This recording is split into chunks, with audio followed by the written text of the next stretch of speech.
Olá pessoal que acompanha o Bocão News, esse é um Pauta Livre comigo, Tony Silva, hoje excepcionalmente nesta quinta-feira para falar de um assunto que interessa a todos. Afinal, você é um ser cibernético? Pois é, a nossa sociedade hoje dificilmente não circula pelo mundo cibernético. Por isso que eu estou aqui com o promotor Fabrício Paturi, que é coordenador do NUC Cyber. É um núcleo de combate aos crimes cibernéticos do Ministério Público da Bahia. Bem-vindo, promotor. Nessa conversa de hoje, a gente tem muito assunto, porque, como o senhor disse, a sociedade praticamente hoje é uma sociedade cibernética, né? Sim, é verdade. Primeiro, bom dia, Tony, bom dia, boa tarde, né? Nós já estamos na parte da tarde, boa tarde a todos os ouvintes, espectadores. O Bocão News ele tem se maximizado e potencializado nos usos de redes sociais, isso é muito importante. Dentro dessa nova realidade, que nós vamos bater um papo justamente sobre isso, dessa sociedade hiperconectada, cada vez mais utilizar os meios adequados de propagação, de chegar às pessoas, e entre eles está necessariamente o uso de internet, o uso das redes sociais, né? O Bocão News ele tem a sua capilaridade reconhecida, então é sempre uma honra estarmos nós aqui com vocês. E nós temos aqui, eu sou testemunha disso, que o nosso site de notícias, ele passou por essa transformação, que eu digo que é uma transformação do jornalismo, que é essa interação direta com o público, através dos meios de internet, que são principalmente as redes sociais. Mas antes, promotor, eu queria saber do senhor o que é o NUC Cyber, né, para que a população entenda o que é esse órgão e como ele funciona e interage com a sociedade. Certo. Bom, veja bem, Tony. O Núcleo de Combate de Crimes Cibernéticos ele foi criado, né, por ato formal do então Procurador-Geral Wellington em 2011. Tá? Ele passou por uma reforma em seu estatuto em 2014, assumindo hoje as feições que se encontram. O que nós fazemos? Nós temos dupla função interna ao Ministério Público e uma externa à população. Internamente, a gente é um órgão auxiliar ao promotor de justiça, que recebe as demandas provenientes da polícia, provenientes da própria população, proveniente de outras instituições, e dentro dos ilícitos cibernéticos próprios e impróprios, falaremos um pouco sobre isso, e outros tipos de ilícitos, o promotor que tem a obrigação de se manifestar e dar o encaminhamento àqueles fatos, ele pega aquela situação e não compreendendo bem, até pela dificuldade da própria temática, lança mão do auxílio do Núcleo de Combate de Crimes Cibernéticos para a sua participação. Pode ser tanto no plano preventivo, ou seja, para evitar que o ilícito aconteça, evitar que algum tipo de mal aconteça, ou no plano repressivo, ou seja, uma vez que já tenha acontecido o crime, precisa investigar, precisa deflagrar a ação, precisa judicializar, ele nos procura, os promotores e promotoras nos procuram para que possamos fazer esta atuação. Porém, em 2014 também construímos, dentro do Núcleo de Combate de Crimes Cibernéticos, o projeto NUC Cyber, que é o projeto de prevenção geral. Como atua esse projeto? Esse projeto ele atua naquilo que nós acreditamos, que é a educação digital como um meio necessário para evitar os riscos advindos da própria inclusão digital. Vocês levam esse projeto, inclusive, para escolas, né? Eu pude ver isso. Exatamente. Nosso projeto foi premiado, ele ficou em segundo lugar no CNMP. E o que é que diz esse projeto? A gente tem uma máxima que a gente diz, a inclusão digital, ela veio com uma velocidade que não necessariamente acompanhou a educação digital. Muitas pessoas foram incluídas digitalmente, mas não tiveram a devida preparação para estar nesse meio. Então, pessoas hoje que, principalmente idosos, pessoas que não estão, ou então adultos, temos uma crise de geração, né, Tony? O fato é que a gente tem uma geração de muito conhecimento da vida, mas que não acompanhou ou não se criou dentro dessa nova realidade cibernética. Lá do outro, a gente tem uma geração que conhece muito da técnica, conhece todas as redes sociais, equipamentos, toda a parte de informática, mas não tem ainda experiência de vida suficiente para se portar de acordo com esse entendimento. Falta a geração do meio, aquela geração que tenha necessariamente se criado nesse meio e já tenha tido seus filhos para poder educá-los. E é nessa crise de gerações que a gente se encaixa com o projeto NUC Cyber, de levar o conhecimento digital sobre o prisma de que uma vez que a vítima esteja devidamente preparada e capacitada, ela não será vítima. Ela tem condições de ter um tempo para se compreender do risco e se portar. Então, falando nisso, vocês preparam as pessoas para que elas não se tornem vítimas dos crimes próprios e impróprios na internet. E o que seria essa classificação, né? Essa diferença de crimes próprios e impróprios? Só terminando o gancho, por que nós escolhemos as escolas como prioridade? Sim. Né? A gente teve, só esse ano foram mais de 10 mil alunos diretamente capacitados, de forma indireta, muito mais. Rede pública e privada? Rede pública, privada, universidades. Afora, logicamente, também as pessoas da área jurídica, outras pessoas que não são da área jurídica, órgãos públicos, todos eles são orientados. Mas por que a gente prioriza as escolas? Porque a gente entende que justamente essa geração que está tendo maior contato e conhece mais a ferramenta, é ela que vai ser a maior capilarizadora e vai levar à sua própria família esse conhecimento. E isso tem sido muito frutífero, porque temos feito pesquisas e mostrado a repercussão de que cada aluno capacitado tem mais de 3, 4 outros tomam conhecimento daquela capacitação. Sim, e aí os crimes próprios e impróprios, Isso. eles... Veja bem, quando falamos de crimes, já os crimes cibernéticos próprios são aqueles que nasceram com a plataforma digital. Então, por exemplo, eu quero derrubar o site do Bocão. Então, o que é que eu faço? Eu capturo vários computadores, inoculo um vírus, transformo em zumbis e projeto um ataque direto ao mesmo tempo para o seu site para derrubá-lo, porque ele não vai suportar a demanda. É o chamado ataque de negação de serviço. Esse é um ataque esse crime só existiu porque existiu a internet. Então, nós temos esses dois tipos de crimes aí a considerar. E as pessoas, é bem evidente, uma coisa importante que o senhor falou, que elas utilizam esse meio, mas elas navegam meio que à deriva, né? Elas navegam à deriva. E elas chegam a um ponto, eu percebi alguns casos, que não conseguem discernir muito a sua responsabilidade para elas mesmas. Um dos assuntos interessantes e preocupantes até é a questão da proteção das crianças na internet, que não só a fiscalização e a supervisão dos pais sobre onde os filhos andam na internet, mas também a própria responsabilidade de alguns pais que expõem os filhos, né? Uma vez eu estive conversando com o doutor Charles Leão, que é da delegacia... Delegado da GME, hoje é João Cavadas. Isso, que agora é o delegado João Cavadas, que é um núcleo especializado. Grupo especializado da Polícia Civil no combate aos ilícitos, no apoiamento aos ilícitos eletrônicos. É isso. E ele falou assim, ele perguntou aqui ao público na entrevista, né? Se não houvesse a internet, você tiraria 1000 cópias de sua filha dançando de biquíni e sairia distribuindo numa praça? Então, assim, alguns pais, eles mesmos divulgam. Então, assim, como é que essa responsabilidade pode se tornar uma grande consequência ruim, tanto na área jurídica, né, como também na própria relação e na própria formação dessas crianças? Isso aí perpassa por uma coisinha um pouco antes disso, que é justamente a gente considerar, e aí precisamos que todos tenham esse entendimento, que nós não somos mais a mesma sociedade de antes. Ou seja, aquela sociedade pós-industrial, ela se transmudou na chamada sociedade digital. Nós hoje não temos mais aquele raciocínio que tanto se passa, não, eu vou adentrar no meu mundo digital agora, depois que eu desligar eu volto para o mundo real. Não existe diferença entre o mundo real e o mundo cibernético, o mundo digital e o mundo real. Na verdade, esse mundo é um mundo só. Nós somos hoje imergidos nessa sociedade em que praticamente tudo que nós fazemos diariamente perpassa por esse mundo digital, pelo mundo e pela internet. Conseguimos hoje pensar, trabalharmos, vivermos, nos comunicarmos sem o uso de uma plataforma digital?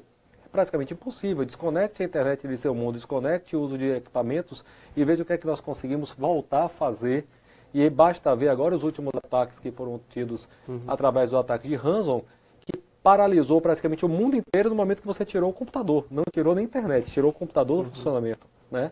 O quanto nós estamos altamente linkados e dedicados. Com essa mudança das plataformas, muda-se a cultura.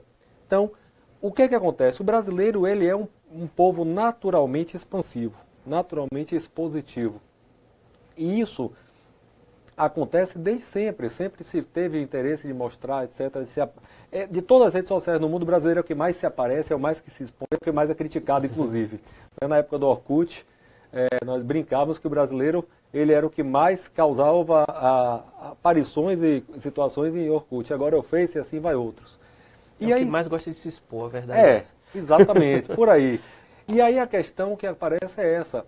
A sociedade ainda não compreendeu exatamente os riscos e consequências dessa autoexposição proveniente da hiperlinkação. Ou seja, na hora que você faz um vídeo de seu filho, na hora que você faz um vídeo de sua família, na hora que você tira fotos suas, expõe, faz check-in dizendo onde você está, na verdade você está entregando toda a sua vida e sua rotina a uma chamada praça pública chamada internet.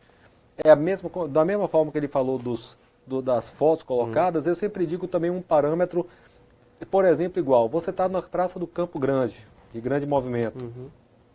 Se alguém chegar para você e chegar, Tony, vem cá, você não me conhece. Olha, dá uma olhada aqui no meu book. Poxa, olha a minha foto aqui escalando a montanha. Olha, eu sei fazer bolo de não sei o quê. Eu sou um cara da Geto, eu trabalho nisso, etc. Monto um monte de qualidades boas aqui. Aí você, que legal. Você se torna meu amigo? Você é meu amigo agora, né? Você vai dizer, não, cara, te conheci agora. Como assim? Você é meu amigo. Você curtiu tudo que eu estou fazendo. Mas não é isso que te faz no Facebook? Pois é. Se torna amigo de qualquer pessoa. Só que aquela pessoa que é amiga de sua timeline tem acesso a toda a sua vida. Você não compreende, mas quando alguém diz o dia que você te dá os parabéns, você está entregando sua data de nascimento. Na hora que sua mãe parabeniza você está entregando da mãe, o pai, data de nascimento. Se vasculhar isso aí, eu consigo seu CPF, eu consigo seus dados, eu levanto sua vida toda com simples comunicação e timeline. Você está entregando toda a sua vida. Em uma entrevista a um sequestrador, ele sequestrou uma criança. E o repórter perguntou a ele como é que você conseguiu em tão pouco tempo. Isso em Santa Catarina, Ilhota. Isso. Ele disse, não precisei de nada, estava tudo lá nas redes sociais, o horário que ia, para onde ia.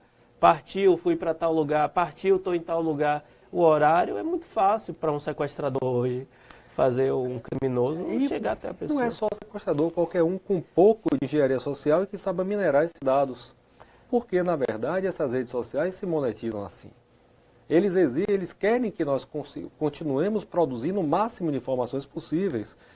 Para ter uma ideia, o Facebook, que a preocupação, por exemplo, desses pais que expõem os filhos, a gente não sabe onde é que vai parar esses vídeos. Esses vídeos podem ser editados, esses vídeos podem ser tornados o que o pai queria e a mãe queria fazer de um tom de vamos dizer assim, de pai besta e mãe besta que a gente diz, né? Pai coruja, mãe coruja. Eu quero mostrar meu filho dançando, ele sabe dançar uma música legal, aí pega uma menina de uma dança erótica, não enxerga o erotismo naquela dança. Já existe a erotização infantil por conta dessas músicas de funk que tem aqui, que eu sou contra, entendeu? Criança, eu odeio a Anitta, eu odeio Ludmilla, eu acho que elas incentivam a erotização infantil. Algumas bandas de pagode de Salvador, eu também não gosto, porque eu acho que incentiva a erotização infantil, que para a criança é uma dança, mas aquilo ali é uma dança erótica. Mas cada um que classifica como cultura o lixo que gosta, né? Mas, voltando aqui... Eu não vou entrar nessa polêmica. Não, aqui é só uma crítica aqui minha. Aqui é Tony falando. Aqui, o promotor está falando da responsabilidade das pessoas na internet.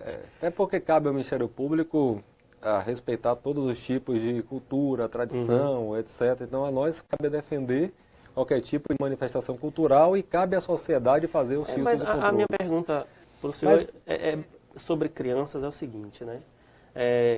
O NuCyber recebe tanto da polícia quanto da população. Isso. Vocês têm qual a média de notificações ou de ocorrências? O que é maior? Crimes contra a honra, que envolve aí crimes com problemas sexuais, né? Crimes sexuais, vamos dizer assim, ou crimes contra o patrimônio, que são os estelionatos? Veja bem, os ilícitos que sempre aconteceram continuam acontecendo no meio digital. Então, logicamente, para os golpes que eram cometidos e atingir o patrimônio, eles tiveram somente uma mudança de plataforma, vamos dizer assim, e logicamente ainda são os crimes maiores cometidos na seara digital, são os crimes patrimoniais, né? Então, golpes de OLX, golpes de site de venda, no qual as pessoas caem por besteira, assim, alguns elementos simples de leitura. Por exemplo, eu vou comprar um carro, esse carro está 60% mais barato do que a média. Já era para estar desconfiado daquela realidade, não existe almoço grátis, né? Mas insiste naquela tese daquela, vou me dar bem porque está mais barato. E não procura levantar certinho. Então, quem está do outro lado, ó, faça um depósito prévio aqui para amarrar o contrato. Não pesquisou efetivamente a pessoa, as opções que deram, se é uma empresa séria, se tem cadastro no JUSEB ou no CEP, qualquer outra coisa. Não, vai depositando. Aí depois quer uma troca de e-mail. O e-mail são e-mails gratuitos, não tem nenhum tipo de segurança. O blog, se for hospedado, está hospedado fora do país. Várias coisas que não se toca da realidade. Apenas vai no impulso achando que por ser na internet tem um certo aspecto de realidade. E não é. A mesma forma que alguém na rua chegasse para você, olha, eu estou com aquele carro ali é 60 mil, é 70% mais barato, quer comprar? Você dirá, peraí, deixa eu olhar a documentação, verificar como é que você vai me entregar. Se alguém mostrasse uma foto para você na rua, quer comprar esse carro aqui, mais barato, são os mesmos cautelas. E as pessoas terminam se passando porque às vezes são produtos simples, né? É um calçado, é uma roupa, ou um boné, um relógio, mas não deixa de ser prejuízo. Não. E tem também as coisas grandes. Não acredite, os prejuízos são os grandes mesmo. As pessoas se passam por tudo. Tem gente que compra até caminhão pela internet, né? E sofrem golpes com isso aí. Tem gente que compra iPhone e recebe um tijolo, né? Então, porque são golpes do dia a dia, da pouca cautela de negócio na internet, que deveria, os mesmos cuidados que deveria, sempre com sua mãe no ensinou, cuidado, não vá no fundo, não fale com estranhos. A mesma cautela tem que ter na internet. E por que a gente não tem isso? Porque não temos uma geração que tenha passado por essas angruras dessa nova sociedade que possa educar a próxima. E aí nós vamos ainda sofrer muito e ter que educar, por isso insisto, porque a inclusão digital não veio necessariamente junto com a educação digital. E agora, eu queria que o senhor falasse dos crimes contra a honra, né? Principalmente a gente recebe muitos casos aí a vingança... Pornografia de revanche. Isso, a vingança, como é? Pornografia? Pornografia de revanche. De revanche. Porn. Isso. E o que acontece? Isso é algo que tem casos até de meninas que se suicidam depois de terem suas imagens expostas e tal. Porque é mais grave do que parece, né? O que a gente sempre diz? Esse é o tipo de avanço que o legislador ainda não teve, né? Na verdade, nosso legislativo está muito ocupado hoje em dia para parar para pensar algumas coisas, né? Mas assim... E alguns estão presos, né? Na verdade, a gente sempre diz que o que vai ter mais vai ser troca de mandados, vai ser troca de tornozeleiras. Mas o fato é que nós temos hoje uma situação muito atípica no caso da pornografia de revanche. O que é isso? Para quem não sabe, pornografia de revanche é aquela situação que antes não estabelece um sexting. O que seria o sexting, tá? Nessa nova sociedade digital, ou seja, na sociedade que nós estabelecemos, o que antes executávamos no namoro, que seria normal, de condições normais de temperatura e pressão, ou seja, aquele diálogo mais picante com sua namorada, aquela conversa de pé de ouvido, aquele bilhetinho feito em sala de aula, ou seja, aquela conversa do dia a dia, hoje é completamente exercitada por mensageiros instantâneos e redes sociais. Então, aquela conversa que nós tínhamos, que era oral, hoje é conversado pela internet, ou seja, a pessoa digita, a pessoa expõe. E aquilo que nós fazíamos, e as mulheres, os meninos e meninas vice-versa, faziam entre si, que era o sorriso, era a conversa, hoje é o nude. Né? A gente gosta da frase utilizada por Walter Capanema, um grande amigo, dizer que hoje o nude é a declaração de amor da modernidade. Né? Você quer dar uma declaração de amor, você manda um nude. Né? Essa é a realidade atual. Então, o que é que a gente diz? Essa forma de agir, ou seja, de escrever picante, de entregar sua vida íntima por escrito, de mandar nudes, de mandar vídeos íntimos, cria uma materialidade de algo que até então ficava nas insinuações e nas palavras. Uma vez materializado isso, você entrega a outra pessoa toda a sua vida através de um vínculo de confiança até então na sua mente inquebrável, mas só inquebrável em sua mente. Porque nas relações humanas nada é praticamente inquebrável, né? O WhatsApp facilitou isso? Sim, as mensagens instantâneas como um todo, né? Começou na época ainda com MSN, depois ICQ, aí depois foi para o WhatsApp. Tudo, até os grupos antigos de UOL que tinha, né? Quer dizer, de 93 para cá, as interações permitiram a materialização. E numa pesquisa feita com as pessoas, fica claro que as pessoas passam a ter mais coragem de expor coisas que não teria no tete-a-tete, na frente, naquela falsa aparência de anonimato, que na internet anonimato não tem nada. Então, o que acontece? Ao largar toda essa escrita, esse exercício de sexting, a outra pessoa, uma vez quebrada a relação de confiança, passa a ameaçar a outra, e geralmente nesse ponto as mulheres são as vítimas, em potencial as maiores vítimas, e sofre esse ataque repassando todo aquele material gravado, obtido contra ela, num ataque à sua honra, que extremamente perverso, porque o tipo penal tem um crime, é um tipo penal de valor muito pequeno no sentido de dosimetria de pena. É uma pena de 6 meses a 1 ano, 6 meses a 2 anos, que não expressa efetivamente o quanto de potencial danoso acontece à mulher. Então a menina que tem sua vida devassada, sua intimidade devassada, ela é execrada numa sociedade machista que somos, né? Ela é execrada pela sua sociedade, é execrada pelos seus próximos, leva a graus de depressão, tamanho que ou sai da cidade ou leva ao suicídio. E hoje o que nós temos para punir isso aí são ilícitos de menor potencial ofensivo, que leva para juizado. O que você tira é que o legislador não acompanhou a gravidade do próprio delito, sabendo que até estupros são cometidos pela internet. Sem contato sexual, há um estupro. Né? Como é que seria isso? Isso é sempre a primeira curiosidade. Vem cá, mas como vai ter o estupro sem contato sexual? É porque o tipo penal estupro, ele foi agregado. Então nós tínhamos o atentado violento ao pudor e o estupro, né? Então o ato libidinoso diverso da conjunção carnal hoje é considerado estupro. E como é que tem acontecido isso? Já é a progressão da pornografia de revanche. Digamos que também é uma realidade atual chamado sexo virtual, né? É o sexo que a pessoa liga a webcam de um lado, tu liga a webcam de outro, e por imagens ao vivo de masturbação ou então questões sexuais, um fica levando a lascívia ao outro naquele momento. O que acontece? Alguns dos parceiros passam a gravar sem o conhecimento do outro aquele vídeo e guarda.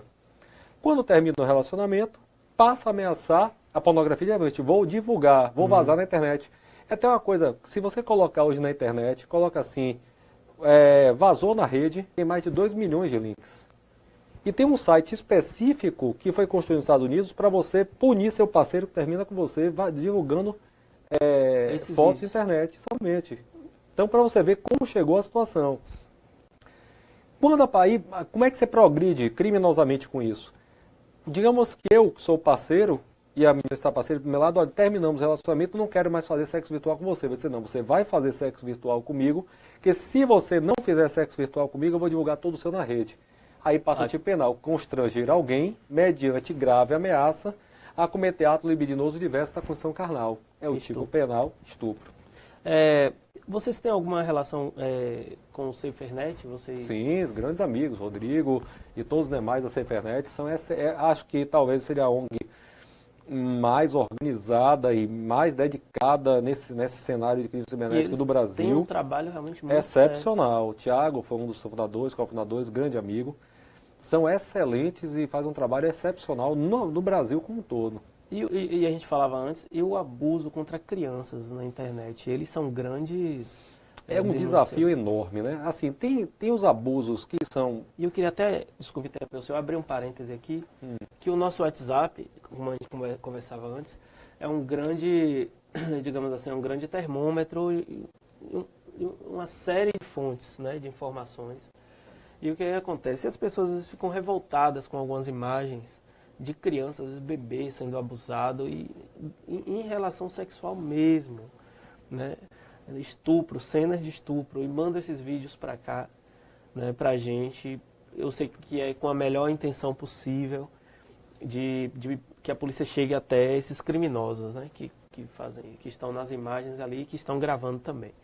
Só que o que a gente orienta as pessoas é que leve diretamente para a polícia ou diretamente para o SaferNet, porque o Bocão News jamais vai divulgar uma imagem dessa, porque se fosse assim, porque dessa forma a gente estaria cooperando para o que ele quer e também cometendo um crime desnecessário totalmente a gente divulgar isso. Então, vocês têm que encaminhar primeiro para a polícia e o SaferNet, que é a ONG que fiscaliza isso. Vocês recebem também esse tipo de matéria? Recebemos, tá?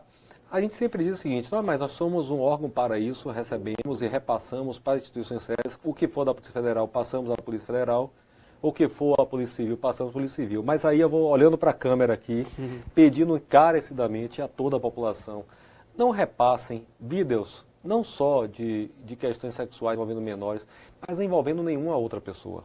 Porque você, ao repassar vídeos que está sacrificando a vida de pessoas, talvez a intimidade, na verdade, primeiro, estão cometendo um novo crime, porque a propagação, ela se equipara ao próprio crime de injúria, calúnia e difamação, então propagar um ilícito, e pode destruir a vida de uma pessoa, pelo simples fato de não parar para analisar o mal que pode estar fazendo aquela pessoa. Uhum. Vou dar um exemplo.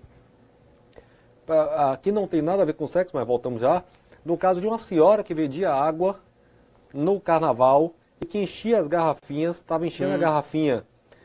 Ela, aí se fez um vídeo daquilo e se propalou que ela enchia aquelas garrafinhas para revender uma água que sobrava do derretimento do gelo. E parecia que vendia água como natural fosse. Se destruiu um ambulante que trabalhava, era honesta, séria, e ela, na verdade, guardava a garrafinha para dar para os foliões da... da corda? Não, da corda não, esqueci. Que usam aquelas arminhas de água. Ah, sim, do muquiranas. Muquiranas. Sim. Então, as muquiranas passavam para comprar água e pediam a ela água. Ela tinha essas garrafinhas para poder encher. Então, se destruiu a vida de uma pessoa, ela foi praticamente execrada pela sociedade por algo que ela não cometeu, sem direito de defesa, pela divulgação, sem o devido conhecimento dos vídeos. E tantos outros, né? Um vazamento de net, vazou o nude de uma pessoa que não queria ter seu nude vazado, e todo mundo propaga. Isso destrói as pessoas. Além de ser um ilícito, pode vir a responder pelo crime, também divulga, acaba destruindo as pessoas. E aí, nesse ponto, a questão da criança. Às vezes os pais não entendem o que estão fazendo, mas aquilo ali é um prato cheio para os pedófilos. E nós hoje lutamos veementemente contra a pedofilia. E é uma peste, vamos dizer assim, dessa palavra mesmo, completamente enraizada na sociedade, muito mais próximo a você, sociedade, do que vocês pensam. Nós temos hoje, pegamos pessoas de colégios os mais tops de Salvador, pegamos professores, pessoas que têm pedofilia, tem casos de pedofilia envolvendo. Então, infelizmente nas escolas, nós já fizemos matéria sobre isso, muitas escolas tentam abafar para não sujar, não manchar a marca da instituição, mas acontecem sim, que já recebeu material aqui, muita denúncia. Toca mais perto do que a população acha que toca. É um crime que toca todos os lares, do rico ao pobre, do distante ao próximo, toca, porque envolve uma psicopatia. E não é um crime só voltado a uma oportunidade, como é um crime de homicídio. É um crime de uma psicopatia própria, uma deturpação de personalidade e, portanto, que atinge a qualquer grau da sociedade. Então, toca muito. Então, não bote foto de seu filho com farda, não publique foto de seu filho de biquíni, de sunga, filhos pequenos, não bote, porque parece divertido, parece legal divulgar para os outros, mas é perigoso. Essas fotos vão ser divulgadas, vão ser armazenadas, vão ser editadas e vão fazer parte de banco de dados de pedófilos. Fotos de vidas de crianças dançando danças eróticas, não é a idade, não deveria ser, se for feito, que fique então na constrição do seu lar. Essa divulgação é perigosa, porque uma vez que o vídeo foi colocado na internet, pertence à rede. Você não tem mais como tirá-lo. Esse pedido posterior de remoção não vai existir. Nós não temos como evitar que uma vez que entrou na internet, ele saia da internet. Sobre a questão muito interessante aqui que o senhor estava falando aí, eu queria que o senhor falasse, dentro do âmbito mesmo da lei, a responsabilidade das pessoas, principalmente com o WhatsApp, em repassar informações sem um mínimo de análise antes, né? Nós, por exemplo, houve um estupro e recebemos aqui a foto de um rapaz. Olha, foi esse cara aí, pode divulgar. Lógico que a gente jamais, a gente não divulga foto de ninguém acusado de algum crime sem que essa foto venha da fonte oficial, que é a polícia, de preferência a polícia civil, que é a polícia judiciária, né? Mas nós recebemos e levamos para apuração. Mas isso aí chegou a um ponto que a gente eu liguei para a pessoa e disse, você está mandando a foto desse cidadão dizendo que ele é o estuprador dessa moça. Por que o senhor está mandando? O senhor sabe realmente, o senhor estava lá? Não, é porque eu recebi aqui. Então, o cara estava repassando a foto de uma pessoa, ele disse que cometeu um estupro, mas que ele nem sabia. Ele recebeu, estou repassando aqui.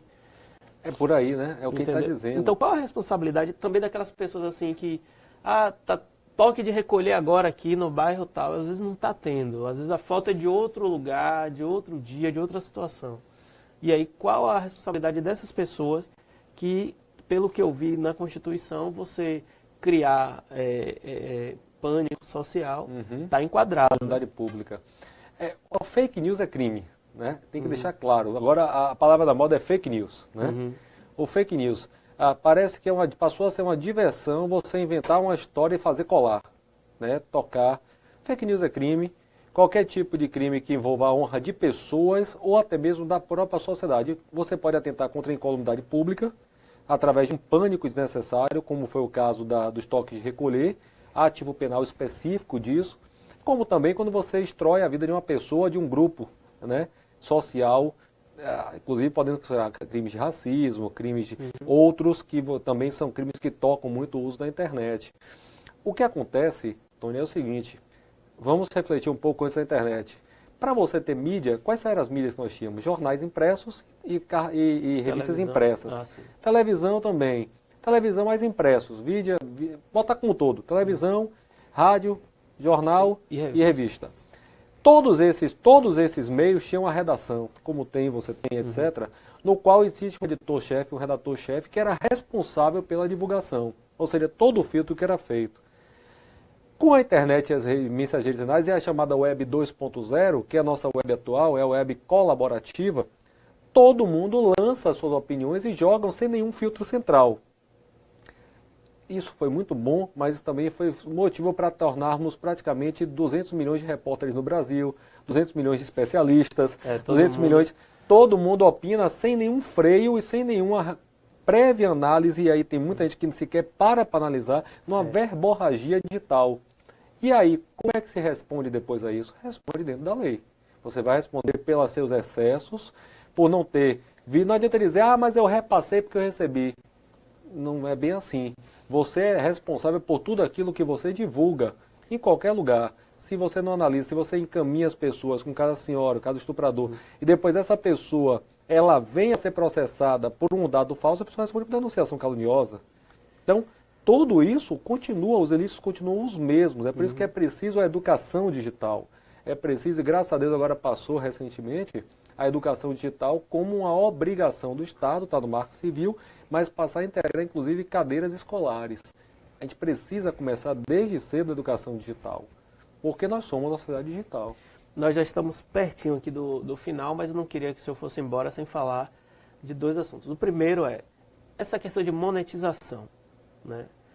Quais os limites, né, desse novo mercado na internet, que o Facebook tem, que é gratuito, mas não é, né? E como outras redes também. E depois nós vamos falar um pouquinho, porque a eleição vem aí ano que vem, dos crimes eleitorais cibernéticos. Mas antes, sobre a monetização. É importante saber a população que pare para pensar o seguinte: como é que essas empresas todas, não é uma nem duas, elas se monetizam? Como é que elas se sustentam na internet? Como é que um Facebook tem um lucro de 1,5 bilhão? Como é que o se a gente não paga? Como é que elas lucram? Bom, você é o produto. Nós somos o produto. Tudo que nós produzimos dentro daquela rede social, tudo que nós lançamos na rede social é o produto dessas empresas. Então, elas apuram toda a nossa personalidade e nos fracionam em grupos e subgrupos, tá? Para poder vender a propaganda dirigida. Então, no próprio Facebook, ele tem mais de 1.200 grupos subestabelecidos que, a partir da quantidade de curtes, de likes, de curtidas, de compartilhamentos, de informação que digita, até nossa biometria é doada. O Facebook tem, no termo de uso, a gente doa a nossa biometria facial para o Facebook. Mais de 95 itens trabalhados em um algoritmo sofisticado estabelecem toda a nossa personalidade, capaz de saber mais da gente que nossa própria mãe, ou até mesmo da gente mesmo. Nós somos empacotados em subgrupos e vendidos para propaganda dirigida. Quem quer, por exemplo, atingir determinado grupo que gosta de futebol às 11, 9 horas, de noturno, etc., ele vai lá, existe um grupo lá que curte, que compartilha, que está no local, tem a geolocalização que eles capturam. Tudo isso é tirado... Eles fazem cruzamentos de dados. Cruzamento de dados. Você vê o Facebook tem hoje o WhatsApp, Facebook, Instagram. Então ele tem uma boa plataforma de metadados. As fotos que a gente sobe, por exemplo, o Instagram, para quem não sabe, está doando. O termo de uso diz que a gente doa as fotos. Então, quando você sobe aquela sua foto bonita na academia, se sua foto vir parar numa academia de terceiros, saiba que você doou sua foto. E sua foto e sua direito de imagem não te pertence mais. Eu posso ir no Facebook e pegar a foto de uma pessoa lá e utilizar em uma matéria? No Facebook, você não, mas o Facebook sim. Ah, tá. O Instagram, você não, mas o Instagram sim. O Instagram pode vender sua foto. Ela pode repassar suas informações. Ela pode vender seu estudo porque você, ao assinar o termo de uso, que eu acho que todo mundo lê, né? Ninguém lê o termo de uso, a verdade é essa. Aquela cacetada de informações, eu concordo e vai. Só que ao assinar, a gente sempre brinca que se tiver ali uma brincadeira que foi feita há 4 anos atrás, pela Apple, colocou assim, de brincadeira, você doa, você concorda em doar sua alma para nós. Eles fizeram 24 horas, 700 pessoas doaram a alma para o Apple, porque não viu que estavam assinando. Então, o fato é que ninguém vê o que assina, mas estamos doando tudo para lá. E é essa quantidade de doação e informação que eles monetizam. Então, a monetização vem justamente da nossa doação de dados pessoais e informações que as pessoas não têm ideia do quanto entregam a sua vida, entregam essas empresas que a gente sequer sabe quem é e como é que elas sequer são auditadas. Elas são fora do país, tais como o WhatsApp, que se recusam de informar exatamente o que é que obtém de dados nossos. O fato é que a gente entra. E existem situações de monetização provocada. Por exemplo, foi conhecido o fato aqui daquela foto de Paulo Zulu, né? Sim. Ele foi lá representando que tinha vazado a foto. Com a informação do pessoal do DRCI, do Rio de Janeiro, foi perguntado, olha, ele chegou aqui e uma vez que a gente apertou ele acabou admitindo que não foi bem um vazamento. O que é que se chegou à conclusão? Ele tinha X seguidores. O Telegram, ele faz o seguinte, ele monetiza determinadas personalidades porque elas arrastam pessoas para dentro do aplicativo. Mas é gradual. Para X visualizações, você é monetizado por X. Para Y visualizações, o que é que ele fez? Para aumentar o seu pool de seguidores, lança uma foto daquela sobre a alegação de vazamento, milhares de mulheres e pessoas começaram a seguir, ele extrapola para mais de 6 vezes seu pool de seguidores e passa a ter um outro grau de monetização. Então, finge um vazamento para obter, entendeu? Então, há situações também que a monetização feita por youtubers, etc., acaba forçando determinadas situações para agregar pessoas para conseguir mais monetização.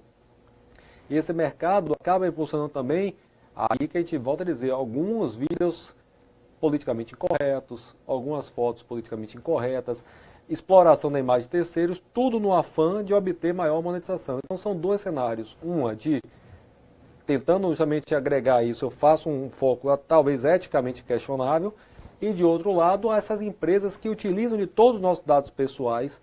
Por exemplo, quem não aqui, acessando um computador, de repente você faz uma mera pesquisa no Decolar. 30 segundos depois sua tela está poluída de propaganda. Por que isso acontece? Porque você autorizou ele a fazer os malditos cookies. Aqueles biscoitinhos que chamamos cookies, que é todos os dados da sua pesquisa, que todos os demais que acessarem começam a saber que você fez a pesquisa e começam a direcionar a propaganda para você. Porque nós doamos essa informação, nós nos entregamos. A privacidade hoje é uma moeda de troca. Então nossa privacidade hoje é completamente reduzida dentro da internet. O indivíduo, ele é nu na internet. Por aí. Você tem que saber mais ou menos o que consegue tapar. Então, o que acontece? Indo agora para a questão eleitoral. Ano que vem, eleições. Sim. Crime cibernético eleitoral. Existe a punição, o Sim. que não pode, o que não vai poder? Nas eleições, sempre a gente faz a eleição municipal como trainee da eleição federal ou estadual, né? Você vê que nenhuma troca de legislação é feita pela legislação federal, sempre nas municipais para fazer um treino. Então, agora em 2016 tivemos um teste de alteração de legislação, entre elas a que maior mudou foi justamente o uso da plataforma digital, seja para o candidato expor suas ideias, seja para botar sua plataforma. Então, vários ilícitos nasceram agora, já tínhamos crimes contra a honra digitais, calúnia, injúria, difamação digitais permanece, houve uma explosão grande desses crimes, a época do próprio uso de redes sociais, as paixões na época das eleições aumentam demais, então se bipolariza ou se tripolariza demais as situações, então cria uma play de situações. Mas a grande novidade que aconteceu recentemente, uma das grandes novidades, foi a possibilidade de propaganda eleitoral feita pela internet, autorizada, desde que com plataforma digital, e não cumprimento, por exemplo, você pode, naturalmente, em alguns tipos de redes sociais, impulsionar seu post. Você patrocina aquele post para que ele não só naturalmente alcance aquele seu grupo, mas que ele alcance um grupo indeterminado de pessoas, ou praticamente todos os seus amigos ou seguidores. Isso é o patrocínio, é assim também que o Facebook se monetiza, que o Snapchat se monetiza, e tantos outros grupos, redes sociais se monetizam. Então, o que é que diz a nossa legislação? A partir do momento que começa a campanha, 45 dias antes, não pode mais haver esse tipo de expediente, não pode se publicizar, não se pode impulsionar o post, porque quebraria o equilíbrio das eleições. Só que essas eleições foi muitos casos que aconteceram dessas situações de desrespeito a essa norma e muitos tiveram que responder por esse ilícito cibernético. Outro dia algumas pessoas que começaram a obter seguidores muito antes e aí fizeram um desequilíbrio eleitoral. Então também, na verdade, o que é que vai acontecer? Cada vez mais as eleições vão se resolver na internet. Que diga agora o caso Trump, que se diga agora os casos... nós tivemos uma candidata, um candidato não vou especificar aqui, que notadamente se elegeu utilizando as redes sociais, por impulsionamentos, por agregação e assim vai. O Facebook fez uma coisa bastante interessante nas eleições de Trump, isso já foi divulgado inclusive. Segregou nos Estados Unidos os infartos, como faz com a gente, e chegou para ele e disse, olha, nesse local aqui, o sentimento, que é uma ferramenta chamada Facebook Sense, o sentimento é que eles querem mais investimentos em infraestrutura. Já nessa área aqui, a sensação maior de mais liberdade. Já essa aqui, eles querem mais emprego. Então, ele setorizou o país e foram mais de 70 milhões gastos. Então, ele dirigiu exatamente a propaganda partidária para o que aquele setor queria ouvir. Para que cada local ansiava, né? Exatamente. O que ele queria ouvir, ele destacava a sua projeto, porque num projeto muito grande, você não consegue pegar tudo o candidato quer. Então, pegou. Então, eu acredito que 2018 irá nesse caminho. E aí, ainda, nós estamos num país muito dividido, né? Então, vai haver bastante conflito de ideologias. Então, os crimes contra a honra estarão altamente em grande monta. Já foi mais de 70%. Eu acho que vai estourar muito mais agora com a eleição presencial. Então, vamos ter que estar bastante preparados, porque a própria investigação demanda muita energia. Então, a demanda lá no Cyber vai aumentar, no Ciber vai aumentar, provavelmente todos, no ano que vem, né? Para todos. E aqui a gente já está encerrando, né? Uhum. Queria agradecer ao senhor, mas antes... as perguntas? As pessoas, né, que tiverem interesse em interagir com o no Ciber, né? Uhum. No caso, escolas que quiserem que o projeto vá até lá, de que forma podem interagir? Vejam, podem interagir diretamente com a gente, podem fazer, nós temos um site, um blog chamado nuxiber.mpba.mp.br. Esse site estabelece tudo que nós fazemos, todos os nossos projetos, no que nós alcançamos, aonde é feito. Então, pode-se utilizar esse site para requerer, inclusive, apresentações, pode-se utilizar esse site, inclusive, para requerer palestras. Então, dentro desse site tem toda a nossa realidade. Então, a gente criou uma forma de plataforma de interrelacionamento com a população. Então, a população fica sabendo de todas as nossas atitudes, é uma prestação de contas do que nós fazemos e, ao mesmo tempo, pode solicitar e pode denunciar. Então, essas denúncias, como diz os vídeos, tem um local lá, um formulário próprio para preenchimento, é anônimo, a pessoa ficaria preservada e nós temos condições de saber. Se identifica se quiser, se não, pode fazer a informação, trazer o ilícito que nós vamos dar o devido prosseguimento. E aqui, para encerrar, qual a mensagem que o senhor deixa para os internautas, como a gente chamava no começo, né? Os internautas. A mensagem para a sociedade, né, que utiliza aí essas... Na verdade, é o que a gente sempre, não é uma frase que a gente gosta de postar, é pense antes de postar. Né? Navegar é preciso, arriscar-se não. É preciso estar atento a essa nova realidade. E pense duas vezes. E ao fim e ao cabo, como diz aquele meme clássico ali, se beber, não poste o WhatsApp. Né? É isso aí. Promotor, muito obrigado. Forte abraço para você. Foi muito bom, esclarecedor aqui. Nós conseguimos trazer, eu acho que é impossível falar de tudo, né?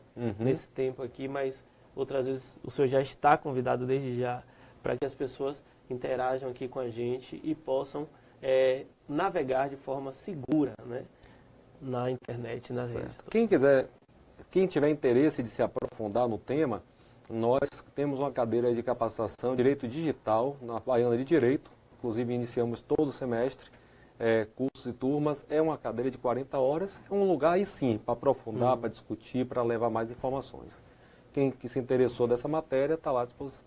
Muito obrigado. E obrigado a você que acompanhou até agora aqui esse Pauta Livre especial sobre crimes cibernéticos. Valeu e até a próxima.